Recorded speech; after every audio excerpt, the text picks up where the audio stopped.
Hello friends, welcome back to my YouTube channel Sai Khushi creations. आज की इस वीडियो में मैं आपको माघ शुक्ल पक्ष की द्वादशी, जिसे वराह द्वादशी कहा जाता है, उसकी कथा सुनाने जा रही हूँ। तो चलिए वीडियो शुरू करते हैं। हरि ओम नमो नारायण। वराह द्वादशी की कथा। भगवान का वराह अवतार वेद प्रधान यज्ञ स्वरूप अवतार है।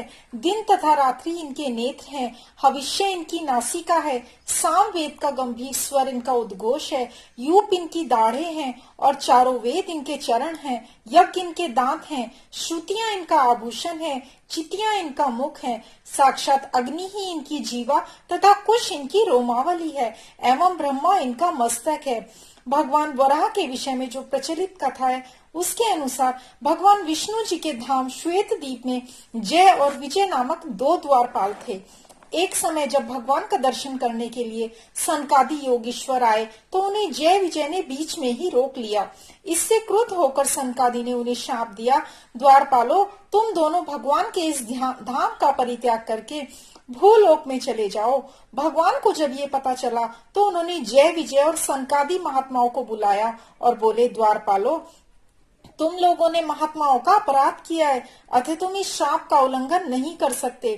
तुम यहाँ से जाकर या तो 7 जन्मों तक मेरे पापहीन भक्त रहो या 3 जन्मों तक मेरे प्रति शत्रु भाव रखते हुए समय बिताओ।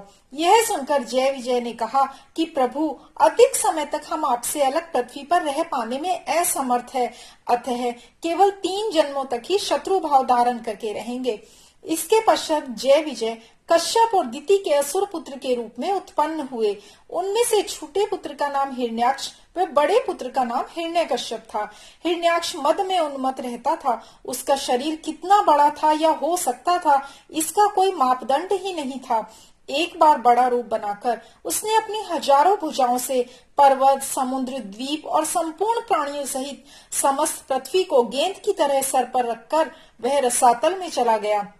यह देखकर सभी देवता भय से पीड़ित होकर हाहाकार करने लगे और रोग शोक से रहित श्री हरि नारायण की शरण में गए। उस अद्भुत वृत्तांत को सुनकर विश्व रूपधारी जनार्दन ने वराह रूप धारण किया। उस समय उनकी बड़ी बड़ी दाढ़ें और विशाल भुजाएं थी। उन परमेश्वर वराह ने अपनी एक दाढ़ से उस दैत्य पर आघात किया। इससे उसका विशाल शरीर कुचल गया और वह अधम दैत्य तुरंत ही मर गया। पृथ्वी को रसातल में पड़ी हुई देखकर भगवान वराह ने उसे अपनी दाढ़ पर उठाकर यथावत पहले की भांति व्यवस्थित कर दिया। वराह रूपधारी महाविष्णु को देखकर समस्त देवगण और मुनि भक्ति से समस्त मस्तक झुकाकर उनकी स्तुति करके गंध, पुष्प, चंदन आदि श्री हरि पर अर्पित कर उनका अर्चन करने लगे। चंद्रमा में निमग्न हुई कलंक रेखा के समान यह पृथ्वी आपके दांत की नोक पर अटकी हुई सुशोभित हो रही है। ऐसे शुकर रूपधारी जगतपति श्री हरि केशव की जय हो। तब भगवान वराह ने उन सभी को मनोवांछित वरदान दिया और महर्षियों के मुख से अपनी स्तुति सुनकर अंतर्ध्यान हो गए। समस्त जीवों के हितैषी, समूची पृथ्वी के उद्धारक भगवान यज्ञवराह के श्री चरणों में हमारा बारंबार नमस्कार है, हमारा बारंबार नमस्कार है, हमारा बारंबार नमस्कार है। हरि ओम नमो नारायण।